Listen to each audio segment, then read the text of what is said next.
Chalo, after doing with summons, what do you think is the order we're going to deal now?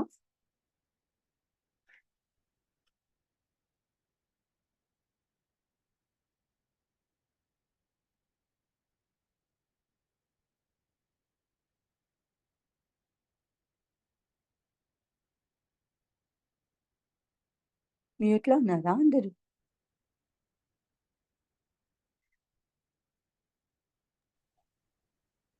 లేదు madam. So చెప్పండి, what do you think is the order we're going to take up now as per the procedure in the courts?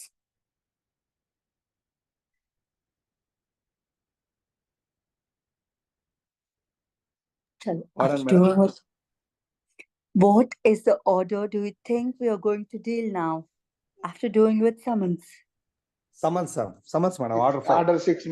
Order 6 deal చేయాలి madam. Return pleadings.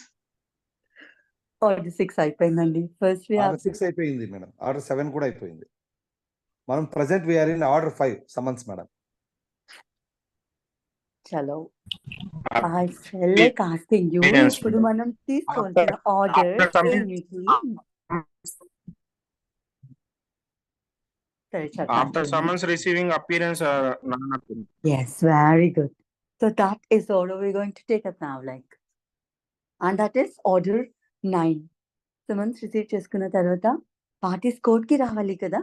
So కోర్ట్కి వస్తే ఏమిటి, parties రాకపోతే ఏమిటి, అందులో ఒకరే వస్తే ఏంటి, మిగతా వాళ్ళు రాకపోతే ఏమిటి, ఇవన్నీ మనం appearance non appearance of parties concept లో చదువుకుంటాం ఇన్ ఆర్డర్ 9, రైట్?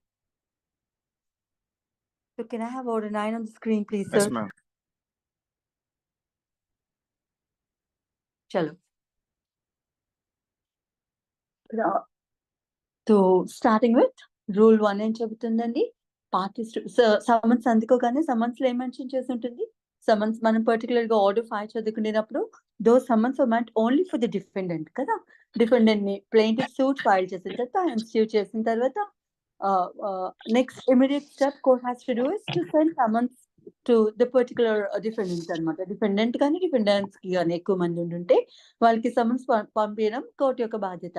సో ఆ సమన్స్ రిసీవ్ చేసుకున్న తర్వాత in case if they properly served, if they duly served and defendant కానీ డిఫెండెంట్స్ కానీ ఆ సమన్స్ రిసీవ్ చేసుకున్న తర్వాత డిఫెండెంట్స్ కు ఉండే బాధ్యత ఏమిటి అంటే they have to appear before the court కదా. So only defendant has to appear or both the parties has to appear అంటే on the first hearing date both the parties has to appear, right? So I'll read the rule 1 for you. Parties to appear on a day fixed in summons for defendant to appear and answer అనేది title లో ఏం చెప్తారు? on the day fixed in the summons లో ఏదో ఒక రోజు mention చేస్తారు కదా, డేట్. ఆ డేట్ రోజుకి కోర్టు ముందుకి రావాల్సిందే డిఫెండెంట్ అని చెప్పి to answer the plaintiff's claim అని అట్లా రాసిండినప్పుడు if it is a first summons, first of its kind of the institution of a suit, because summons మళ్ళీ చాలా purposes కి ఇష్యూ చేస్తారు. కానీ ఫస్ట్ టైం ఇష్యూ చేసే summons సూట్ ఇన్స్టిట్యూట్ అయిన తర్వాత ది సమ్మన్స్ డిఫెండెంట్ అపియరెన్స్ కి ఇస్తారు. That is to answer the plaintiff's claim.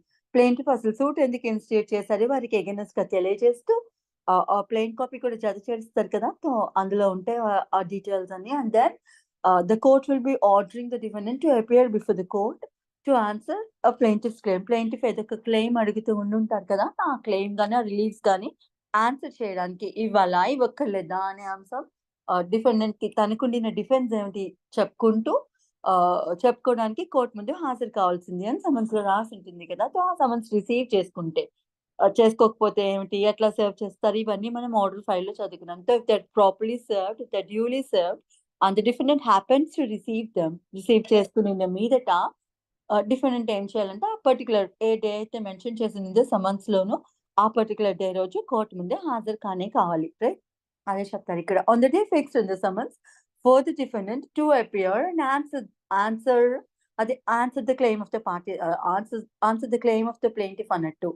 the parties ఇందాక అక్కడ పైన చెప్పేది డిఫెండెంట్ సమన్స్ రిసీవ్ చేసుకున్న తర్వాత కోర్టుకి రావాలి అని చెప్పాలి కదా. కానీ అక్కడ డిఫెండెంట్ కోసమే చెప్పరు, పార్టీస్ అని వాడతారు. అంటే both the plaintiff as well as the defendant has to be make their presence before the court అన్నట్టు అనమాట. The parties shall be in appearance at the courthouse in person are by there respective pleaders. Parties అయినా స్వయాన రావచ్చు, లేదంటే వాళ్ళ pleaders అయినా appear కావచ్చు వాళ్ళ బదులు.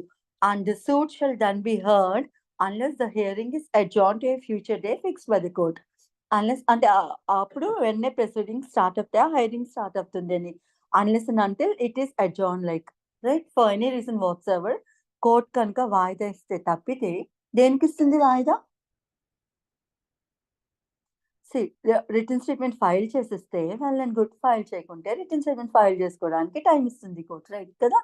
సో అట్లా ఏదైనా అడ్జార్న్మెంట్ కనుక ఇవ్వకుండా ఉండి ఉంటే ప్రొసీడింగ్స్ అక్కడే స్టార్ట్ అయిపోతుంది, హియరింగ్ అక్కడనే స్టార్ట్ అవుతుంది అని చెప్తున్నారు, రైట్? అండ్ దెన్ రూల్ 2 చెప్తుంది dismissal of suit or summons not served in consequence of plaintiff's failure to pay the cost. So ఇప్పుడు పార్టీ డిఫెండెంట్ కోర్టుకి రాకుండా ఉండుంటే కనుక ఎందుకు రాకుండా ఉన్నారు ఆ రీజన్ ఇందులో చెప్తారనమాట.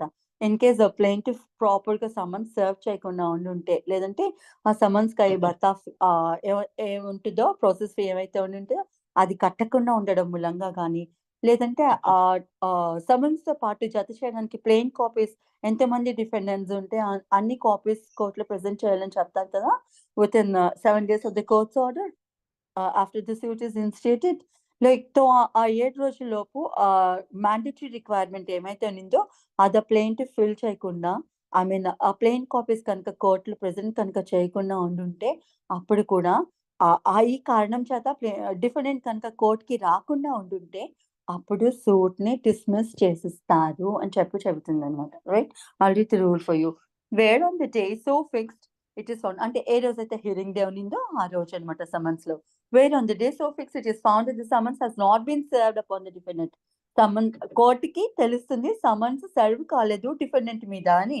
ఇన్ కాన్సిక్వెన్సెస్ దేని మూలంగా అంటే in consequences of the failure of the plaintiff to pay the court fee or the postal charges. ఆ సమన్స్ పంపించడానికి అయ్యే ఫీజు ఉంటుంది కదా, అది కనుక ప్లెయింటిఫ్ పే చేయకపోవడం మూలంగా కోర్ట్ సమన్స్ పంపించలేదు అనుకోండి, లేదు if any chargeable for such service అంటే అదే సమన్స్ సర్వ్ చేయడానికి అయ్యే ఖర్చులు ఏవైతే ఉంటాయో అవి కనుక ప్లెయింటిఫ్ కోర్టులో కట్టకపోవడం మూలంగా, లేదా or failure to present copies of the plaint as required by rule 9 of order 7. Order 7 లో రూల్ 9 లో చెప్తారు కదా, అదే ప్లెయింట్ లోను మ్యాండేటరీ రిక్వైర్మెంట్స్ ఏముంటాయంటే ప్లెయింట్ ఫైల్ చేస్తున్నప్పుడు ప్లెయింట్ యాక్సెప్ట్ చేసిన తర్వాత court within 7 days plain copies అన్ని ప్రెజెంట్ చేయాలి. ఎంతమంది డిఫెండెంట్స్ ఉంటే అంతమంది డిఫెండెంట్స్ ఆ నంబర్ కి ప్లెయిన్ కాపీస్ అయితే కోర్టులో ప్రెజెంట్ చేయాలి అని చెప్పి ఉంటుంది ఆర్డర్ 7 లో రూల్ 9 లోని.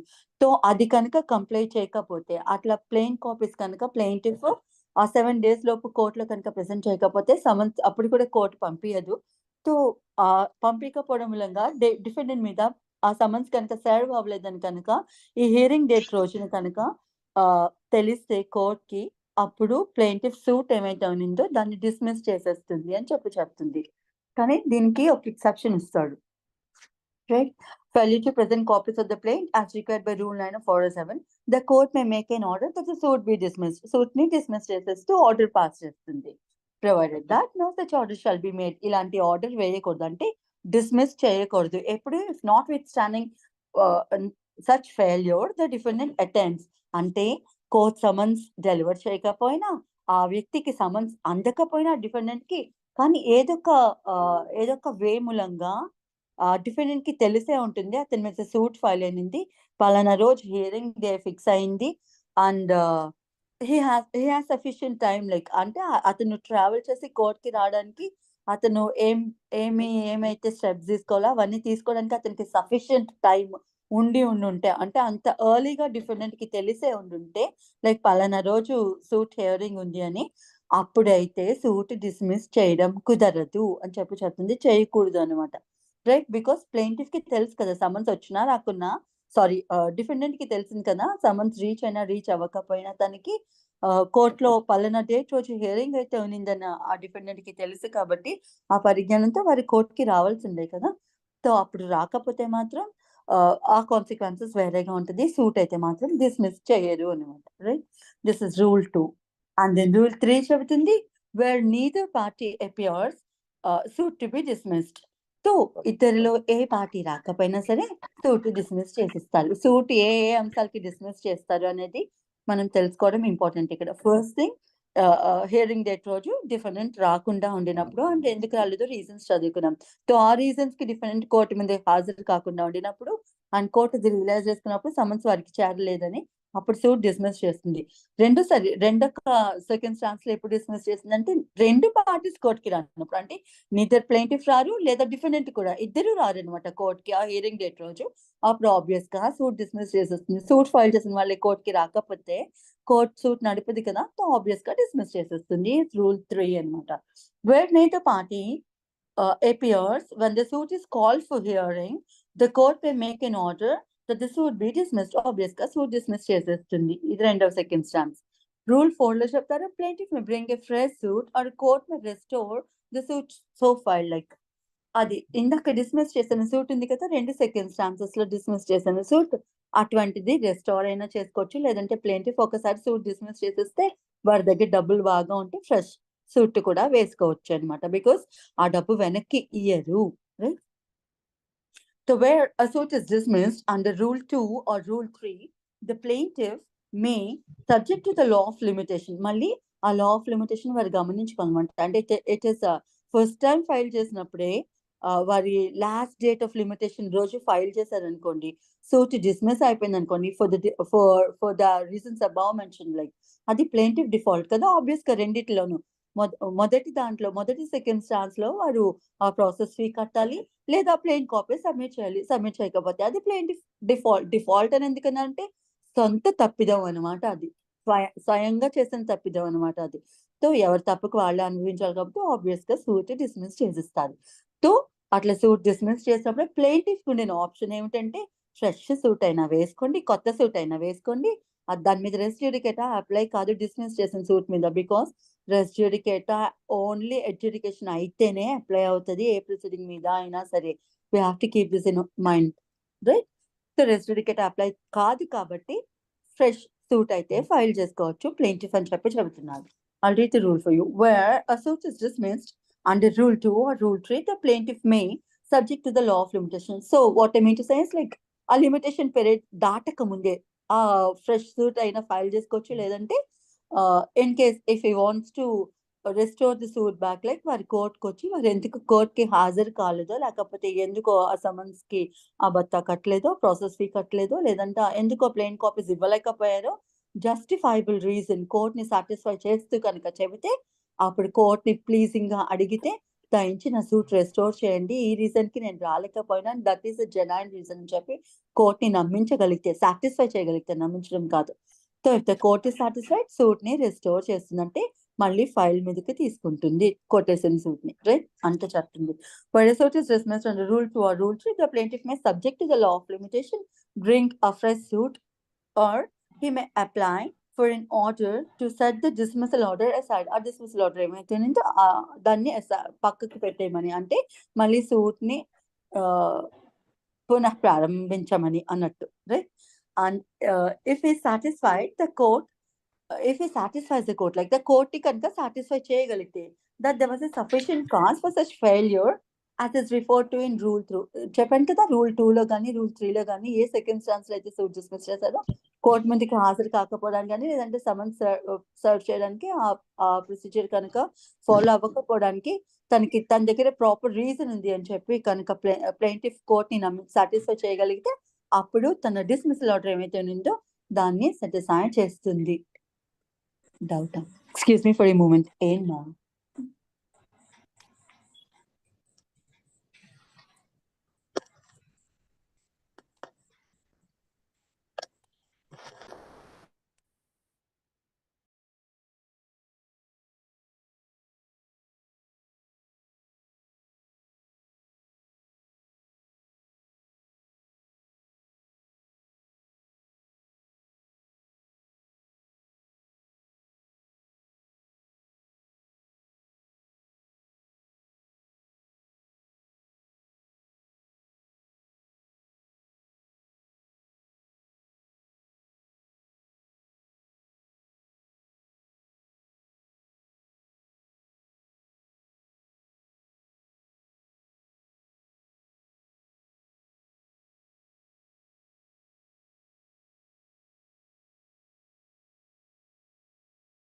Sorry, yeah. So we were dealing with rule 4 and rule 4 లో చెప్పాము ఎప్పుడైతే ఆ సూట్ డిస్మిస్ చేస్తారో దాన్ని రెస్టోర్ చేసుకోవచ్చు ప్లెయింటిఫ్ లేదంటే ఫ్రెష్ సూట్ అయినా తీసుకోవచ్చు అని. అండ్ దెన్ రూల్ 5 చెబుతుంది dismissal of suit where plaintiff after summons return unserved fails for 7 days to apply for fresh summons. మళ్ళీ ఇదొక circumstances in which a suit can be dismissed. Like అది ఏమిటి అంటే summons serve కాలేదు కదా first time ఏదో తప్పిదం మూలంగా అదేమిటంటే సమన్స్ ప్రాసెస్ అయినా కట్టలేదు, అప్లైన్ కాపీస్ అయినా ప్రొడ్యూస్ చేయలేదు కదా. సో అప్పుడు కోర్ట్ ఏం చేస్తుందంటే సమన్స్ సర్వ్ కానప్పుడు మళ్ళీ ఇంకొక 7 days టైం ఇస్తుంది ఆ ప్లెయింటిఫ్ కి. ఇచ్చి బాబు ఇప్పుడైనా ప్రాపర్ గా సమన్స్ సర్వ్ చేయవు, లేకపోతే అవి ఏమన్నా రిక్వైర్మెంట్స్ కంప్లై చేయని చెప్పి 7 days టైం ఇస్తుంది. సో ఆ 7 days లోగా కూడా కంప్లై చేయకపోతే అప్పుడు కూడా సూట్ డిస్మిస్ చేసేస్తుంది. I'll read the rule for you. Where after a summons has been issued to the defendant or to one of the several defendants and returned unserved. First time summons served చేశారు but they're returned unserved. Like అంటే defendant మీద serve కాలేదు summons, whatever be the reason, right? అప్పుడు the plaintiff fails for a period of 7 days from the date of return made to the court by an officer ordinarily certifying to the court returns made by the serving officer. ఇదంతా ఆ language అంతే. ఇక్కడ ఏం చెప్తానంటే serving officer ఎవరైతే ఉండినారో వారు ఆ court కి రిటర్న్ పంపిస్తారో రిటర్న్ లో ఎండార్స్మెంట్ ఏముంటదంటే సమన్స్ ఇస్ నాట్ సర్వ్డ్ అని రాసి ఉంటుంది. ఇంకా ఎందుకు సర్వ్ కాలేదు అనే రీజన్ కూడా అందులోనే మెన్షన్ చేసి ఉంటుంది. So what are be the reason summons first time పంపించిన తర్వాత అది సర్వ్ కాలేదు అని చెప్పి ఆ రిటర్న్ కనుక కోర్ట్ కి చేరినప్పుడు ఆ ప్లెయింటిఫ్ కి notice ఉండినప్పుడు court again gives him time to serve summons for the second time. Like అది 7 days టైం ఇస్తుంది అనమాట ప్లెయింటిఫ్ కి మళ్ళీ సర్వ్ చేయమని. సో అప్పుడు ప్లెయింటిఫ్ అప్లై చేసుకోవాలి మళ్ళీ సెకండ్ టైం సమన్స్ సర్వ్ చేయడానికి పర్మిట్ చేయండి అని చెప్పి మళ్ళీ అప్లై చేసుకోవాలి ప్లెయింటిఫ్. లైక్ మళ్ళీ అది సేమ్ ఫార్మాలిటీస్ ఉంటాయి. ఆ ప్రాసెస్ ఫీ ఏమైతే ఉన్నిందో ఇన్ అడ్వాన్స్ కట్టాలి డిఫెండెంట్స్ కి సమన్స్ పంపించడానికి. లేదు ఆ ప్లెయిన్ కాపీస్ అండ్ ఒకరికన్నా ఎక్కువ మంది డిఫెండెంట్స్ ఉంటే ఆ ప్లెయిన్ కాపీస్ కూడా కోర్టులో ప్రొడ్యూస్ చేయాలి కదా. సో సేమ్ ఈ రిక్వైర్మెంట్స్, ఈ మ్యాండేట్ రిక్వైర్మెంట్స్ మళ్ళీ ఫాలో అయితే సమన్స్ అయితే ఇష్యూ చేయమని కోర్టుకి అయితే అప్లికేషన్ పెట్టుకోవాలి. So in case the plaintiff fails to apply with in 7 days to serve summons for the second time, రెండోసారి సమన్స్ సర్వ్ చేయండి అని చెప్పి కోర్టుకి కనుక అప్లికేషన్ కనుక 7 days లోగా పెట్టుకోకపోతే అప్పుడు కూడా దాని ఏమంటారు సూట్ ని డిస్మిస్ చేసేస్తుంది కోర్ట్ అని చెప్తారనమాట. Wait after the summons has been issued to the defendant or to one of the several defendants. Like చాలా మంది డిఫెండెంట్స్ ఉంటే కనుక అందులో ఒకరికి సర్వ్ కాకపోయినా సరే and return answer the plaintiff fails for a period of 7 days from the date of return made to the court. అట్లా summons serve కాకుండా రిటర్న్ వచ్చేసిన తర్వాత 7 రోజుల లోపు ఆ రిటర్న్ వచ్చింది, అది ఎవరు పంపించారో ఆఫీసర్ అవన్నీ రాసి ఉంటుంది. Written by the officer ordinarily certifying to the court returns made by the serving officer. Serving officer ఏమైతే చేస్తారో వారు కోర్ట్ కి మళ్ళీ ఆ రిటర్న్ పంపించేస్తారు కదా అది. సో అలా పంపించిన తర్వాత సర్వింగ్ ఆఫీసర్ ప్లెయింటిఫ్ కి నాలెడ్జ్ వచ్చిన తర్వాత రిటర్న్ అయిపోయిన 7 రోజుల లోపు మళ్ళీ ఫ్రెష్ సమన్స్ ఇష్యూ చేయమని అప్లికేషన్ పెట్టుకోవాలి కోర్ట్ కి అని ఈ రూల్ 5 చెబుతుంది. అట్లా అప్లై చేసుకోవడంలో కనుక ప్లెయింటిఫ్ ఫెయిల్ అయిపోతే సూట్ ని డిస్మిస్ చేసేస్తుంది అని. To apply for the issue of fresh summons the court shall make an order for the suit be dismissed as against the defendant unless the plaintiff has within the set period satisfy the court that. మళ్ళీ ఇక్కడ plaintiff కోర్టుకు వచ్చి మళ్ళీ 7 రోజుల్లోగా ఎందుకు application పెట్టుకోలేరు, కోర్టుని satisfy చేయగలిగిన reasons కనుక కోర్ట్ కి మెన్షన్ చేస్తే అప్పుడు మళ్ళీ సూట్ ని రెస్టోర్ చేసి మళ్ళీ సమన్స్ ని ఇష్యూ చేయడానికి మళ్ళీ అప్లికేషన్ పెట్టుకోవాలి. ప్లెయింటిఫ్ ఒకటి రెస్టోరేషన్ కి పెట్టుకోవాలి, మళ్ళీ ఆ సమన్స్ కి అప్లికేషన్ పెట్టుకోవాలి. అట్లా పెట్టుకుని తర్వాత దాన్ని రెస్టోర్ చేస్తుంది అనమాట. రెస్టోర్ చేస్తూ మళ్ళీ సమన్స్ పంపిస్తుంది సెకండ్ టైం. రైట్, అదే చెప్తారు. If the plaintiff has satisfied the court that he has failed after using best endeavors to discover the residence of the defendant. So అక్కడ రీజన్స్ చెప్తారు సాటిస్ఫై చేయడానికి కోర్ట్ కి అని చెప్పారు కదా. ఆ రీజన్స్ ఏమై ఉండొచ్చు అంటే లైక్ చాలా serious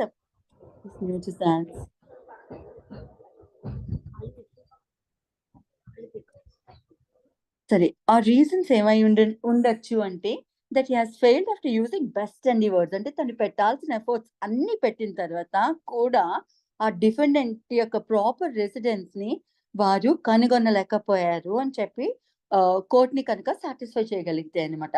wear he has failed after using the best endeavors endeavor in the sense the best efforts అనమాట to discover the residence of the defendant who has not been served. ఎవరి మీద అయితే సమన్ serve కాలేదో అటువంటి defendant యొక్క residence ని కనుగొనలేకపోయారు after putting all his best efforts అని చెబుతూ కోర్ట్ ని కనుక సాటిస్ఫై చేయగలిగితే.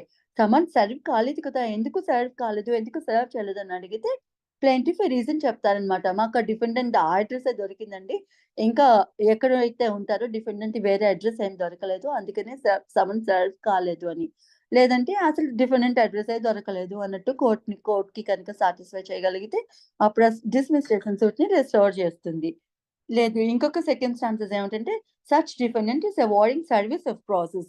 లేదు, కోర్ట్ ని ప్లెయింటిఫ్ నమ్మించగలిగితే నేను I have put all my efforts to serve summons on the defendant but the defendant is wilfully avoiding. తను ఎన్ని మార్గాలు ఎంచుకోవాలో అన్ని మార్గాలు ఎంచుకుంటూ డిఫెండెంట్ సమన్స్ సర్వ్ కాకుండా చూసుకుంటున్నారు అని చెప్పి కోర్ట్ ని కనుక నమ్మించగలిగితే అప్పుడు కూడా సూట్ ని రెస్టోర్ చేస్తుంది.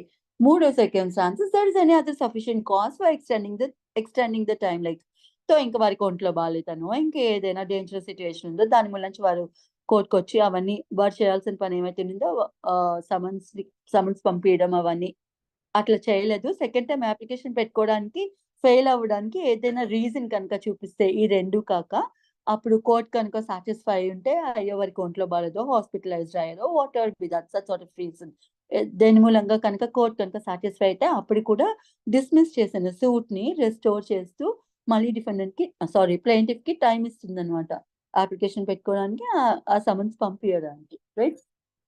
అండ్ దెన్ సబ్ రూల్ 2 చెబుతుంది in which case the court may extend the time. సరే అట్లా అప్లికేషన్ పెట్టుకున్నట్టు రీజన్ చూపిస్తే the court can extend the time అనమాట. In which case the court may extend the time for making such application for such period as it thinks with, like ఎంత period ఎంత time grant చేయాలని court అనుకుంటారో court వారు అంత time plaintiff కి మళ్ళీ grant చేస్తారనమాట సమన్స్ పంపించడానికి సూట్ రెస్టోర్ చేసిన తరువాత, right. This is rule 5. And then sub rule 2 of rule 5 చెప్తుంది in such case the plaintiff may subject to the law of limitations bring a fresh suit.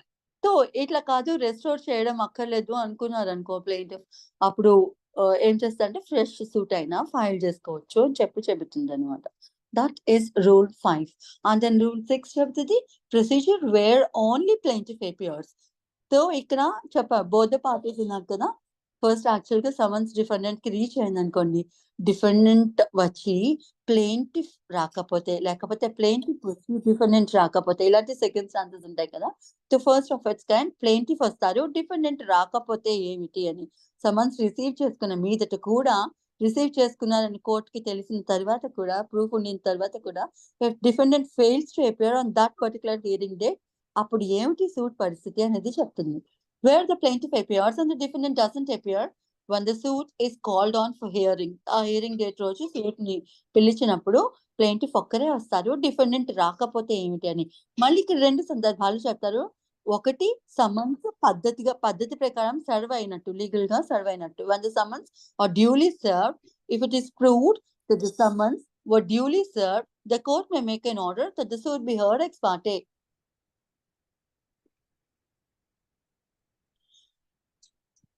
Disturb.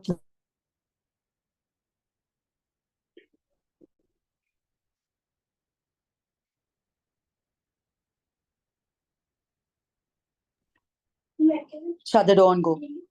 No, I didn't.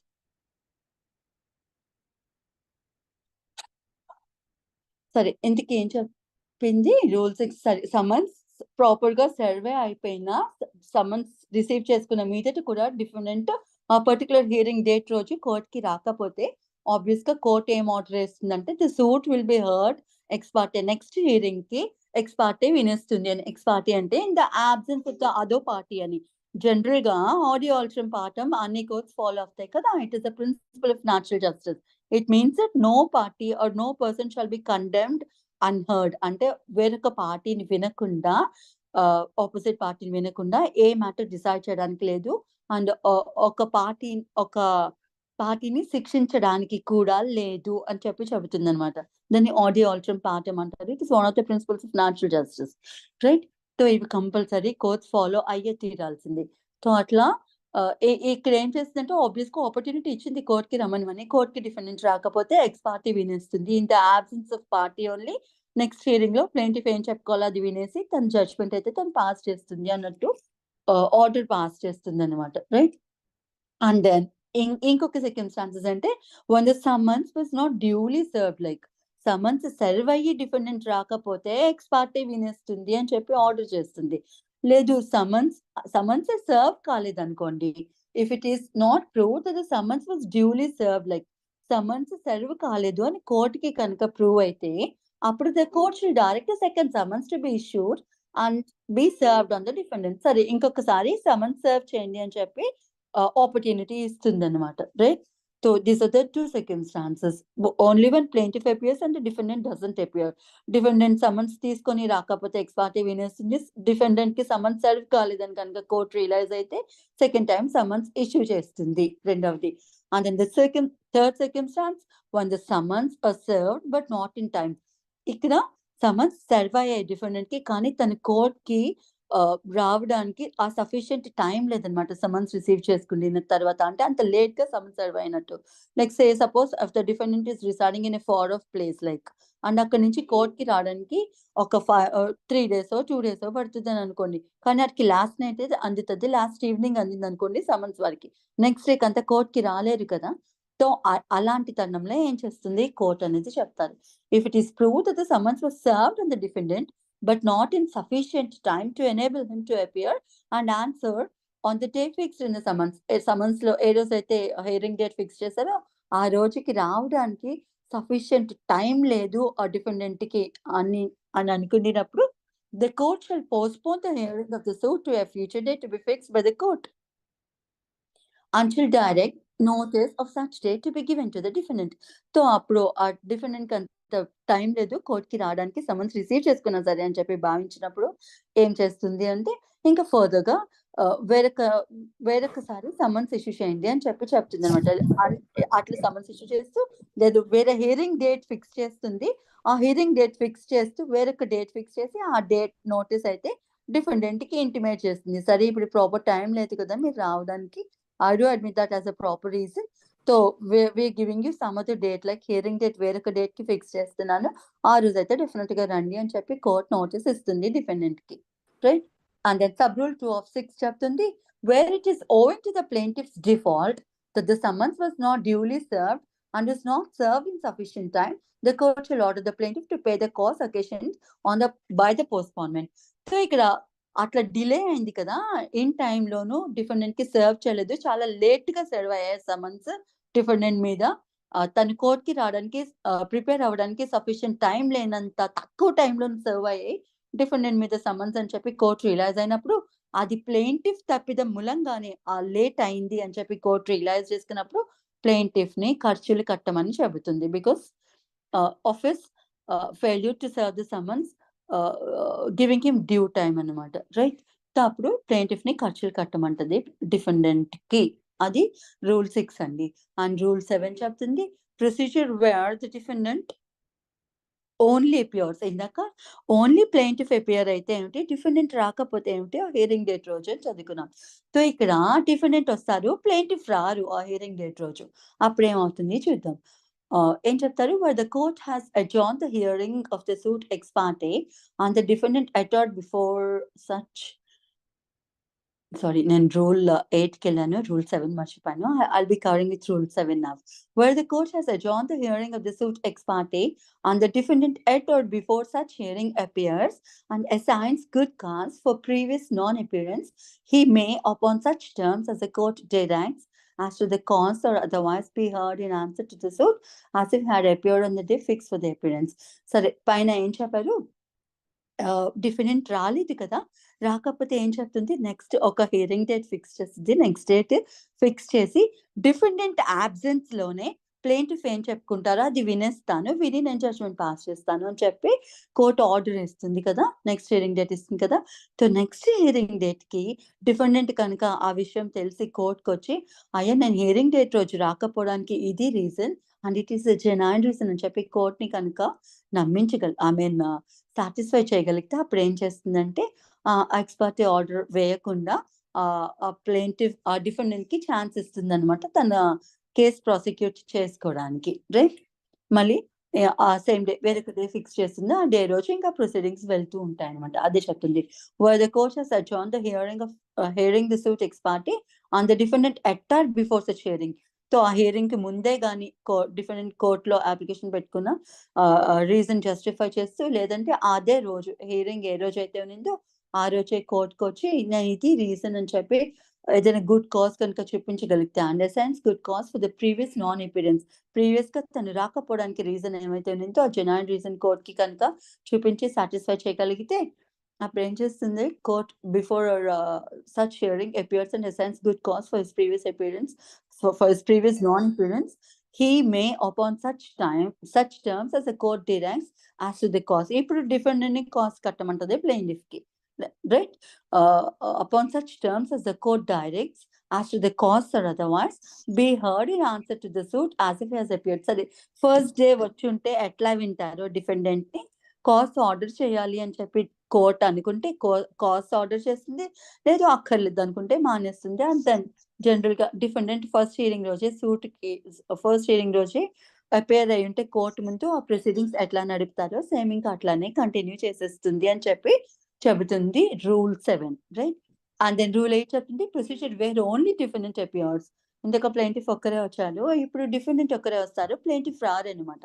అప్పుడు suit ఏమవుతుంది అంటే where the defendant appears and the plaintiff doesn't appear when the suit is called on for hearing. ఆ hearing date రోజు ప్లేంటిఫే రాలేదు court కి, అప్పుడు ఏం చేస్తుందంటే the court shall make an order that the suit be dismissed. Obvious గా suit dismiss చేస్తూ order pass చేస్తుంది. కానీ ఎక్సెప్షన్ ఏంటంటే unless the defendant admits the claim, అంటే ఎప్పుడు డిస్మిస్ చేయదు అనే దానికి ఒక సెకండ్ స్టాన్స్ చెప్తారనమాట. Unless the defendant admits the claim, like defendant వచ్చారు కదా కోర్ట్ కి, వచ్చి అయ్యా నాకు ప్రొసీడింగ్స్ ఏమొద్దు, ప్లేంటిఫ్ ఏమైతే అడుగుతున్నారో ఆ క్లెయిమ్ రైటే అని మొత్తం క్లెయిమ్ ఒప్పుకున్నా, లేదా only part of A claim ఒప్పుకుంటే డిఫెండెంట్ ₹1,00,000 అడుగుతున్నారు, నేను ₹1,00,000 కాదండి 50,000 ఇవ్వాలని చెప్పి డిఫెండెంట్ కనుక ఒప్పుకుంటే, సో ఎంత మేరకు ఒప్పుకున్నారో అంత మేరకి ఆ డిఫెండెంట్ ని విని ఆ జడ్జ్మెంట్ పాస్ చేసేస్తుంది డిఫెండెంట్ కి ఫేవరబుల్ గా. అండ్ ప్లేంటిఫ్ కి అగైనెస్ట్ గా రెస్ట్ ఆఫ్ ది క్లెయిమ్ ఏమైతే ఉంటుందో, in case of the suit is for 1 lakh అనుకోండి, డిఫెండెంట్ ఏమో ₹50,000 కి ఒప్పుకున్నారు అనుకోండి, ఎస్ నేను ₹50,000 వరకు నేను ప్లేంటిఫ్ కి ఇవ్వాలి అని చెప్పి ఒప్పుకున్నారు అనుకోండి, అప్పుడు ఆ ₹50,000 కి సూట్ డిగ్రీ చేసేస్తుంది. And rest of the 50,000 amount plaintiff ఏమైతే అడిగి ఉన్నారో లక్షలను, దానికి సంబంధించి సూట్ డిస్మిస్ చేసేస్తుంది. I'll read the rule for you so that you can understand this. Unless the defendant admits the claim or a part of claim, like a part thereof, or a part thereof, in which case the court shall pass a decree against the defendant upon such admission. So అట్లా admit చేసిన మీదకి ఎంత part కి అయితే admit చేస్తున్నారో అంత part మేరకి decree pass చేసేస్తుంది. And where part only of the claim has been admitted, మొత్తం క్లెయిమ్ అడ్మిట్ చేయకుండా only part of a claim admit చేస్తే కనుక it will dismiss the suit so far as it relates to the remainder. Admit చేసిన part కాకుండా ఇంకా remaining part ఏమైతే ఉందో దానికి సంబంధించి సూట్ డిస్మిస్ చేసేస్తుంది, బికాస్ ప్లేంటిఫ్ రాలేదు కాబట్టి కోర్టుకి, రైటా అండి. ప్లేంటిఫ్ రాకుండా డిఫెండెంట్ ఒక్కరే వస్తే ఇట్లా జరుగుతుంది అనమాట. డిఫెండెంట్ కనుక పార్ట్ ఆఫ్ ఎ క్లెయిమ్ కానీ టోటల్ క్లెయిమ్ కానీ అడ్మిట్ చేస్తే, అడ్మిట్ చేసింది మేరకి టోటల్ గా అడ్మిట్ చేస్తే డిగ్రీ పాస్ చేస్తుంది అతనికి అగైనెస్ట్ గా. లేదు పార్ట్ ఆఫ్ ఏ క్లెయిమ్ కనుక అడ్మిట్ చేస్తే అడ్మిట్ చేసిన మేరకు మాత్రమే డిగ్రీ ఇస్తుంది, and rest of the part కి సూట్ ని డిస్మిస్ చేసేస్తుంది అనమాట. అంటే ఆ క్లెయిమ్ కోసం ఏమీ మాట్లాడదు, రైట్. సో ఇది రూల్ 8. అండ్ రూల్ 9 చెబుతుంది degree against plaintiff by default bars fresh suit. మరేంటి ఇందాక డిఫాల్ట్ అయితే ఫ్రెష్ సూట్ వేసుకోవచ్చు అని అక్కడ చదువుకున్నాం రూల్ 4 లోను, ఇక్కడేమో ఫ్రెష్ సూట్ వేసుకోవడానికి లేదు అన్నారు. ఏమిటి ఇది అంటే this relates only when the suit is dismissed under rule 7. Rule 7 కింద మాత్రమే డిస్మిస్ అయితే అప్పుడు ఫ్రెష్ సూట్ వేసుకోవడానికి లేదు. And the reason is also very obvious. అక్కడ ప్రొసీడింగ్ జరిగింది, డిఫెండెంట్ కోర్టుకు వచ్చారు, తను ఏదో ఒక క్లెయిమ్ ని, ఆ క్లెయిమ్ ఏమైతే ఉందో ప్లేంటిఫ్ క్లెయిమ్ కి దానికి సంబంధించి వారు ఏం చెప్పుకోవాలో అది చెప్పుకున్నారు. ఏదైనా పార్ట్ ఆఫ్ క్లెయిమ్ అడ్మిట్ చేయాలంటే అడ్మిట్ చేస్తారు, లేదంటే టోటల్ క్లెయిమ్ అడ్మిట్ చేస్తే అడ్మిట్ చేయొచ్చు. సో ఇట్లా జరిగింది కాబట్టి డిగ్రీ పార్టీని విని మీదట, అడ్జుడికేషన్ జరిపిన మీదట అది పాస్ చేసిన డిగ్రీ కాబట్టి డిగ్రీ వచ్చేసింది కాబట్టి అది మళ్ళీ ప్లేంటిఫ్ అగైన్స్ట్ గా డిస్మిస్ అయిన పార్ట్ ఏమైతే ఉందో దానికి సంబంధించి ఫ్రెష్ సూట్ వేసుకోవడానికి లేదు. Right, already rule for you where a suit is wholly or partly dismissed. So మొత్తం డిస్మిస్ అయిపోయిన ప్లేంటిఫ్ రానందుకు లేదు అంటే ఇప్పుడు డిఫెండెంట్ అసలు ఏ క్లెయిమ్ యాక్సెప్ట్ చేయలేదు అనుకోండి, డిఫెండెంట్ వచ్చారు, బాబు నాకు ఈ క్లెయిమ్స్ తో నాకేం సంబంధం లేదు, ప్లేంటిఫ్ చెప్పిందంత అబద్ధం అని చెప్పి డిఫెండెంట్ చెప్పుకున్నారు అనుకోండి, అప్పుడు కోర్ట్ ఏం చేస్తుందంటే ప్లేంటిఫ్ రానందున because there's no one to hear over there on the side of the plaintiff, obvious గా సూట్ మొత్తంగా డిస్మిస్ చేసేస్తుంది. రైట్, సో అట్లా టోటల్ గా డిస్మిస్ చేసినా లేదా plaintiff part defendant part of claim ఒప్పుకున్నారు కాబట్టి ఆ మేరకు డిగ్రీ పాస్ చేసి రెస్ట్ ఆఫ్ ద క్లెయిమ్ కి సూట్ డిస్మిస్ చేసింది కాబట్టి if it is partly dismissed under rule 8 the plaintiff shall be precluded from bringing, precluded until he is stopped, the plaintiff shall be stopped from bringing a fresh suit in respect of the same cause of action. మళ్ళీ అదే cause of action అదే పార్టీకి against గా చూపిస్తూ మళ్ళీ కొత్త suit తీసుకురావడానికి plaintiff కి అలవెన్స్ లేనే లేదు. But he may apply. మరి ఉండిన ఆల్టర్నేటివ్ ఏమిటి, ప్లేంటిఫ్ కి ఇతని ఆల్టర్నేటివ్ ఉందా అంటే ఎస్, సెటిసైడ్ కి మాత్రం అప్లై చేసుకోవచ్చు ఆ డిస్మిసల్ ని సెటిసైడ్ చేయమని. But he may apply for an order to set the dismissal order aside, and if he satisfies the court that there was sufficient reason for his non-appearance, when the suit is called for hearing. ఇది language అంతే అట్లనే ఉంటుంది. ఆ suit ని hearing కి పిలిచినప్పుడు plaintiff కనుక ఎందుకు రాలేదో దాన్ని కోర్ట్ ని సాటిస్ఫై చేస్తూ సఫిషియెంట్ కాజ్ కనుక చూపించగలిగితే వారు రానందుకు the court may make an order setting aside the dismissal upon such terms as to the cause. So అట్లా సెట్ అసైడ్ చేస్తూ కాస్ ఇవ్వాలి అని చెప్పి భావిస్తే కాస్ కూడా ఆర్డర్ చేస్తుంది అనమాట. కాస్ ఆర్డర్ చేయడం ఎప్పుడు description of the court, like it is not a mandate on the part of the court. So ఆ సర్కమ్స్టాన్స్ లో కాస్ట్ ఇష్యూ చేయాలని అనుకుంటే చేస్తుంది, అక్కర్లేదు అనుకుంటే చేయదు. We cannot question the court on the cost, right, accept about the cost of the suit, like, right. So ఇటువంటి వాటికి కాస్ట్ నిమిత్తం మనం కోర్ట్ నేమ్ ప్రెషరైజ్ చేయడానికి ఉండదు అనమాట. So upon the terms of the cost or otherwise as it thinks fit and shall appoint a day for proceeding with the suit. In case a suit kanaka restore chesiste set aside dismissal order undi kada dani kanaka set aside chesi suit ni restore cheste kanaka appudu malli fresh hearing ki date istundi, inka malli proceedings yadhavidiga nadustayi. Idi rule 9. And then rule 10 chebutundi procedure in case of non-attendance of one or more of the several plaintiffs. ఒక suit లోనే ఒకరికన్నా ఎక్కువ మంది ప్లేంటిఫ్స్ ఉన్నారు అనుకోండి, ఒకరు వచ్చారు లేదా కొంతమంది వచ్చారు కొంతమంది రాలేదనుకోండి, అప్పుడు ఏమిటి పరిస్థితి అని ఈ రూల్ 10 చెప్తుంది అనమాట. Where there are more plaintiffs than one, ఒకరికన్నా ఎక్కువ ప్లేంటిఫ్స్ ఉండినప్పుడు, and one or more of them appear, అందులో ఒకరికన్నా ఎక్కువ మంది అపియర్ అవుతారు, and the others do not appear, మిగతా వాళ్ళు రాలేదు కోర్టుకి. అప్పుడు కోర్ట్ ఏం చేస్తుంది, the court may the instance of the plaintiff or the plaintiffs appearing, ఎవరైతే అపియర్ అయ్యారో ఆ ప్లేంటిఫ్, ఒక ప్లేంటిఫ్ ఉంటే ఒక ప్లేంటిఫ్, లేకపోతే ఎక్కువ మంది, ఒకరికన్నా ఎక్కువ మంది ప్లేంటిఫ్స్ అపియర్ అయినప్పుడు అండ్ మిగతా వాళ్ళు రానప్పుడు కోర్ట్ ఏం చేస్తుందంటే సరే వాళ్ళు అపియర్ అయ్యారు కదా అని it will permit the suit to proceed in the same way as if all the plaintiffs has appeared. Like అందరు ప్లేంటిఫ్స్ వస్తే కోర్ట్ ఎలా ప్రొసీడింగ్ కంటిన్యూ చేసేస్తుందో, ఆ ఒక్కరు లేకపోతే కొంతమంది వచ్చినా సరే if it deems fit like ఆ సూట్ ని కంటిన్యూ చేసేస్తుంది అనమాట. Or make such an order as it thinks fit, లేదు వేరే ఏదైనా ఆర్డర్ వేయాలంటే like summoning all the plaintiffs, like plaintiffs అందరూ రావాలని భావిస్తుందో, లేకపోతే ఆ ప్లేంటిఫ్స్ కి అగైనెస్ట్ గా సూట్ డిస్మిస్ చేయొచ్చు, అట్లయినా జరగచ్చు కదా. వచ్చిన వాళ్ళకి సూట్ నడిపిస్తుంది, రాని వాళ్ళ పట్ల సూట్ డిస్మిస్ చేయొచ్చు. సో ఏ ఆర్డర్ కరెక్ట్ అనుకుంటే కోర్టు ఆ ఆర్డర్ వేస్తుంది అని చెబుతుంది రూల్ 10. అండ్ దెన్ రూల్ 11 లో చెబుతుంది procedure in case of non attendance of one or more of the several defendants. ఇంతకు ఒకరికన్నా ఎక్కువ మంది ప్లేంటిఫ్స్ ఉండి ఒకరు లేక కొంతమంది వచ్చి మిగతా వారు రాకపోతే సూట్ ఏమవుతుంది చదువుకున్నాం. సో ఇక్కడ డిఫెండెన్స్ ఒకరికన్నా ఎక్కువ మంది ఉండి అందులో ఒకరు లేక కొంతమంది వచ్చి మిగతా వారు హాజరు కాకపోతే అప్పుడు సూట్ పరిస్థితి ఏమిటి అని. Where there are more defendants than one and one or more of them, like ఒకరు లేక ఒకరికన్నా ఎక్కువ మంది కనుక they appear and the others do not appear, the suit shall proceed and the court shall at the time of pronouncing judgment make such order as it thinks fit with respect to the defendants who do not appear. So suit యథావిధిగా continue చేసేస్తుంది, కానీ final order ఇచ్చినప్పుడు, final judgement ఇచ్చినప్పుడు మాత్రం అందరి defendants కి సంబంధించి ఒకే order ఇవ్వచ్చు, లేదంటే రాని డిఫెండెంట్స్ కి ఆ పరిస్థితిని బట్టి సెపరేట్ జడ్జ్మెంట్ ఇవ్వవచ్చు అనమాట. రైట్, ఇది రూల్ 11. తో ఒకరికన్నా ఎక్కువ మంది డిఫెండెంట్స్ ఉన్నప్పుడు, అందులో కొంతమంది ఒకరు లేక కొంతమంది మాత్రమే కోర్టు ముందు హాజరైనప్పుడు ఆ హియరింగ్ డేట్ రోజు ఆ సూట్ ని కోర్ట్ కంటిన్యూ చేసేస్తుంది. కానీ జడ్జ్మెంట్ ఇచ్చినప్పుడు మాత్రం రాని డిఫెండెంట్స్ ఎవరైతే ఉండినారో వారికి సెపరేట్ గా ఇవ్వచ్చు, వచ్చిన డిఫెండెంట్స్ కి ఒకలాగా ఇవ్వచ్చు, లేదా అందరికీ కలిపి ఒకే జడ్జ్మెంట్ ఇవ్వచ్చు అని భావిస్తే అట్లా కూడా ఇవ్వచ్చు. It all depends on the facts and circumstances of the case, right. And then rule 12 చెబుతుంది consequence of non attendance without sufficient cause shown. ఇందాకేదో ఆ fellow telling me something and I forgot that. Set aside కోసం order 9 rule, order 9 లో I'll tell you, చెప్తానండి అది కూడా. So ఇక్కడ ఏం చెప్తుంది, consequence of non attendance without sufficient cause shown or party order to appear in person. Like ఎందుకు రాలేదు అనే రీజన్ కనుక where a plaintiff or the defendant who has been ordered to appear in person doesn't appear in person or so sufficient cause. Like ఇక్కడ ఏంటంటే personal గా particular defendant particular plaintiff court కి రావాలని particular గా court order వేసినప్పుడు, అంటే general గా party గానీ పార్టీ తరపున అడ్వకేట్ గానీ ఆ ప్రొసీడింగ్స్ అపియర్ కావచ్చు కదా.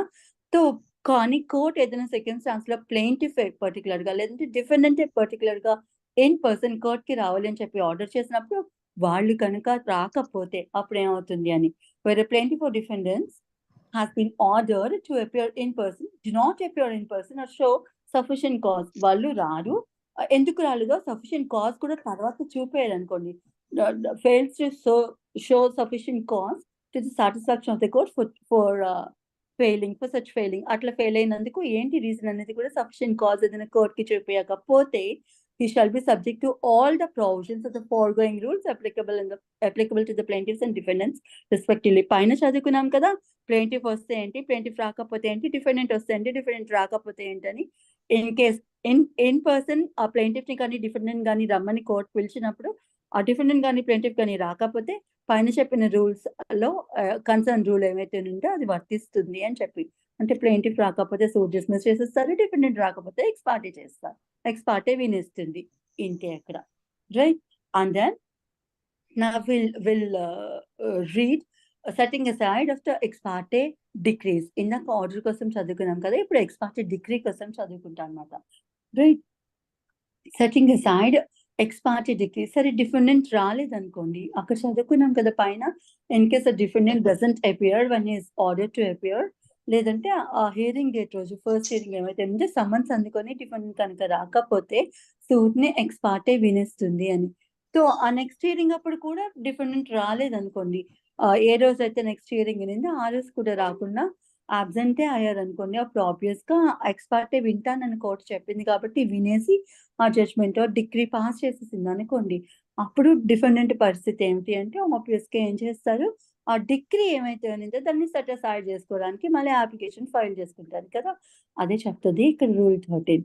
In any case very degrees passed X party against the defendant he may apply to the court by which the decree was passed. A court అయితే X parte degree pass చేసిందో ఆ court కి apply చేసుకోవచ్చు, అంటే application పెట్టుకోవచ్చు అని. దేని నిమిత్తం, to set it aside, like ఆ ఎక్స్ పార్టీ ఆర్డర్ ఏమైతే ఉందో దాన్ని సెట్ అసైడ్ చేయమని, పక్కన పెట్టేసి సూట్ ని రెస్టోర్ చేయమని అడగడం అనమాట. వారికి సూట్ ని రెస్టోర్ చేయడం అంటూ తన్ని పార్టీ కింద తీసుకొని ప్రొసీడింగ్స్ మళ్ళీ జరిపించమని అడగడం అనమాట. And if he satisfies the court that the summons was not duly served or that he was prevented by any sufficient cause from appearing when the suit was called for hearing. Like a defendant court ki mali application పెట్టుకున్నప్పుడు application లో reasons ఏమైనా mention చేస్తా అంటే వారి మీద summons serve కాలేదని కానీ, లేకపోతే వాళ్ళు కోర్ట్ కి రాకపోవడానికి ఏదైనా సఫిషియెంట్ రీజన్ చూపిస్తే కనుక, like ill health something of the sort, like ఏదైనా రీజన్ కనుక జస్టిఫైబుల్ రీజన్ కనుక కోర్ట్ కి చూపించి కోర్ట్ ని సాటిస్ఫై చేస్తే కనుక కోర్ట్ ఆ ఎక్స్ పార్టీ ఆర్డర్ ఏమైతే ఎక్స్ పార్టీ డిగ్రీ ఏమైతే ఉందో దాన్ని సెట్ అసైడ్ చేస్తుంది అని చెబుతుంది అనమాట. or that he was prevented by any sufficient cause from appearing when the suit was called on for hearing, the court shall make an order setting aside the decree as against him upon such terms as to the cause. అట్లా set aside చేసినప్పుడు cost విధించాలి ఆ defendant మీద అనుకుంటే విధిస్తుంది అనమాట. So it is subject to orders on cause అనమాట. To the payment into the court or otherwise as it thinks fit. And these costs are not for the plaintiff. These costs are for the court, like because court time వారు వృధా చేసినందుకు, right? Otherwise as it thinks fit and shall appoint a day for proceeding with the suit. సరే ex parte order ఏమైతే ఉందో దాన్ని set aside, ex parte decree ఏమైతే ఉందో దాన్ని set aside చేస్తూ కాస్ట్ విధించాలనుకుంటే విధిస్తుంది, కోర్టుకి పే చేయమని కాస్ట్. అండ్ దెన్ ఆ డిఫెండెంట్ ని ఆన్ ఫైల్ తీసుకుని నెక్స్ట్ హియరింగ్ డేట్ ఫిక్స్ చేస్తుంది. ఫిక్స్ చేసి ఆ ప్రొసీడింగ్స్ యథాతథా వెళ్తాయి. బట్ ఇంకా ఈ సెట్ అసైడ్ కోసం మాట్లాడుకోవాల్సి వస్తే ఎక్స్ పార్టీ డిగ్రీని సెట్ అసైడ్ చేసుకోవడానికి మిగతా రూల్స్ కోసం మాట్లాడుకోవాల్సి వస్తే ఎన్ని రోజుల్లోకి అప్లై చేసుకోవాలండి? As per the limitation act 30 days. Yes 30 days లోపు as per Article 123 of the Limitation Act. Limitation Act లో Article 123 ప్రకారం 30 days పీరియడ్ మాత్రమే ఇస్తుంది అక్కడ లిమిటేషన్ యాక్ట్. సో ఆ 30 days లోపు మాత్రమే డేట్ ఆఫ్ డిగ్రీ నుంచి ఎక్స్ పార్టీ డిగ్రీ ఏవైతే పాస్ అయిందో ఆ డిగ్రీ నుంచి 30 days లోపు మాత్రమే X party set aside application ఏమైతే ఉందో అది పెట్టుకోవాలన్నమాట. లేదు వేరొక ఆప్షన్ ఏముంటుంది, సెట్ అసైడ్ కి పెట్టుకోలేదు, డిఫెండెంట్ కి వేరొక ఆల్టర్నేటివ్ ఏముంటుందండి? Fresh suit, madam. No, defendant ఎందుకండి సూట్ వేస్తారు? Okay. Appeal madam. Yes correct. అది ఏ సెక్షన్ ప్రకారం అంటే సెక్షన్ 96 ప్రొవైడ్ చేస్తుంది. 96(2) లో చదువుకుంటాం, సబ్ సెక్షన్ 2 of 96 లో చదువుకుంటాం. We have an appeal on a ex parte decree, like, right? So X parte degree మీద అపీల్ కి వెళ్ళొచ్చు అనమాట. అంటే జస్టిఫైబుల్ రీజన్ చూపించిన సరే దాన్ని సెట్ అసైడ్ చేయలేదను, ఏమన్నా for unnecessary reason ex party order pass చేశారనో, whatever be his regrets like ఏముంటే అవి చూపిస్తూ అపీల్ అయితే ఫైల్ చేసుకోవచ్చు, రైట్? అది సెకండ్ వన్. థర్డ్ ఆల్టర్నేటివ్ ఏముంటుందంటే, what could be the third alternative? Review of judgment. Yes absolutely, రివ్యూకి వెళ్ళొచ్చు under Order 47 Rule 1, like provide Order 47 Rule 1 satisfy చేస్తేనే రివ్యూ యాక్సెప్ట్ చేస్తారనమాట, రైట్? అది రివ్యూ చదువుకున్నప్పుడు మనం అక్కడ చూస్తాంలేండి. సో ఇంకేం చెప్తుంది, ఇంకొకటి ఏముంటుందంటే ఫ్రెష్ సూట్ అయితే ఫైల్ చేయడానికి లేదు అనమాట. Set aside degree set aside చేయమని అడుగుతూ అప్లికేషన్ పెట్టుకోవాలి కానీ ఫ్రెష్ సూట్ ఫైల్ చేయడానికి లేదు అనమాట. So only application has to be made to set aside ex parte decree అనమాట. So this is the thing about ex parte decree అండి. ఇంకా దీనికోసం చెప్పుకోవడానికి ఏం లేదు. సో రీజన్స్ ఏమున్నాయి, ఏం చెప్పుకున్నామంటే సమన్స్ సెల్ఫ్ కాలేదనైనా చెప్పుకోవచ్చు, సఫిషియంట్ రీజన్ ఏదైనా చూపిస్తే కనుక ఆన్ కాజ్ సెట్ అసైడ్ చేస్తుంది అని చెప్పుకున్నాం కదా. So nothing else on this అండి. I'm done with Order 9 completely, right? ఏమైనా డౌట్స్ ఉన్నాయా? Otherwise I'll end my session here. లేదు, if you have time, like a few next order which we have to deal with is ఏ order deal చేస్తామండి? Return statement madam. Yes అండి. So మనం first suit institute అవడం తెలుసుకున్నాము. Like suit institute అవుతుంది plaint present చేయడంతో. And plain present చేయడానికి మనకి ఏ పార్టీస్ ఇన్వాల్వ్ చేయాలి, ఏ పార్టీస్ ఇన్వాల్వ్ చేయకూడదు తెలుసుకోవడానికి Order 1 చదువుకున్నాం. అండ్ ఆ సూట్ ఎట్లా ఫ్రేమ్ చేయాలి, ఆ ఫ్రేమింగ్ ఆఫ్ సూట్ కోసం కూడా చదువుకున్నాం. ఆ సూట్ ఫ్రేమ్ చేసినప్పుడు ఫాలో అవ్వడానికి రూల్స్ ఏమైతే ఉంటాయో applicable to both the written statement as well as the plaint, అవన్నీ Order 6 ప్లీడింగ్స్ లో ఉంటాయి. సో అది కూడా చదువుకున్నాం. ఇవన్నీ చదివిన తర్వాతే మనం ప్లెయింట్ డ్రాఫ్ట్ చేసి ప్రాపర్ గా ప్లెయింట్ లో ఏమైతే ఉండాలి, ఏ అంశాలు ఉండకూడదు, మెన్షన్ చేయాల్సిన అంశాలు ఏమిటి, ఆ పర్టికులర్స్ అన్ని Order 7 లో చదువుకున్నాం. So when we are done with plain duly correct process follow అయ్యి కోర్టులో ఫైల్ చేసిన తర్వాత కోర్ట్ సమన్స్ ఇస్తుంది. ఆ సమన్స్ ఆర్డర్ చదువుకున్నాం under Order 5. After doing with Order 5 summons ఇచ్చిన తర్వాత పార్టీస్ కోర్ట్ కి రావాలి కదా, వస్తే ఏమిటి రాకపోతే ఏమిటి Order 9 లో చదువుకున్నాం. ఆబ్వియస్ గా పార్టీ డిఫెండెంట్ కనుక కోర్ట్ కి వస్తే next thing what the defendant has to do is file written statement కదా. సో రిటన్ స్టేట్మెంట్ కి సంబంధించిన all the rules and regulations will be dealt under Order 8. So I start order, right? ఎన్ని కుదిరితే అన్ని rules complete చేస్తానండి as far as my time permits me. సో Rule 1 of order 8 చెబుతుంది. It speaks of written statement.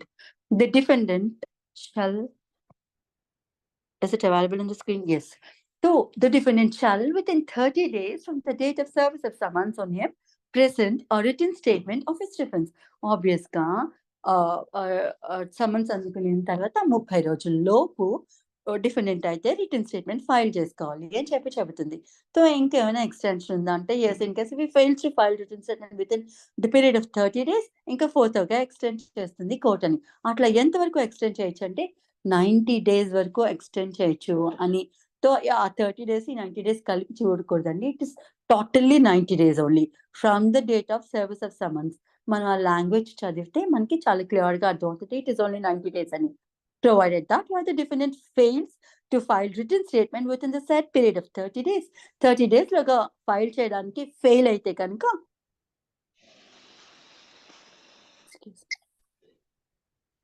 Fail అయితే కనుక access సరే, defendant కనుక 30 days లోగా కనుక రిటర్న్ స్టేట్మెంట్ కనుక ఫైల్ చేసుకోవడంలో ఫెయిల్ అయితే కనుక he shall be allowed to file the same on such other day as may be specified by the court for reasons to be recorded in writing. ఇంకా ఆ date కనుక prolong చేస్తే, ఎందుకు prolong చేసింది ఆ డేట్ ఎక్స్టెండ్ చేసిందో court reasons record చేస్తే further గా డేట్ అయితే ఇవ్వచ్చట. బట్ అలా ఎంతవరకు ఎక్స్టెండ్ చేయకూడదంటే but which shall not be later than 90 days from the date of service of summons. Summons ఇచ్చిన డేట్ నుంచి 90 రోజులు దాటి ఎక్స్టెండ్ చేయకూడదు అని చెప్తుంది. సో కోర్టుకి ఎంతవరకు అథారిటీ ఉందంటే 90 days వరకు ఎక్స్టెండ్ చేయొచ్చు అని చెప్పి, రైట్, ఇంత మాత్రమే చెప్తుంది. But when we come to commercial courts act విషయానికి వస్తే it is obviously and only on 20 days, like no further extension over there unless again the defendant shows some చాలా చాలా సఫిషియెంట్ కాజ్ చూపించి సాటిస్ఫై చేస్తే తప్పితే 99.99% కమర్షియల్ డిస్ప్యూట్స్ లోనైతే ఆ time extend చేయరు. I'll read the rule for you. Like as per section 16 of the Act 4 of 2016 in its అంటే ఇది amendment act అన్నమాట, in its application to any suit in respect of commercial disputes of a specific value. నేను చెప్పాను కదా commercial disputes లో ఇప్పుడు value of the suit చాలా high ఉంటుంది అనమాట, right. In order 8 in rule 7, leave from this place, go. In order 8 in rule 1, the provision ఏం చెప్తుందంటే the following provisions shall be substituted. Amendment ద్వారా ఈ ఆర్డర్ 8 లోను ఆ ప్రొవిజన్ సబ్స్టిట్యూట్ చేస్తాను అనమాట. అందులో ఏం రాసి ఉంటుందంటే provided that where the defendant fails to file written statement within the said period of 30 days, he shall be allowed to file the written statement on such other day as may be specified by the court for reasons to be recorded in writing and on payment of such cost the court deems fit, but which shall not be later than 120 days from the date of service of summons. So 120 రోజులకి మించి court extend చేయడానికి లేదు commercial disputes లో.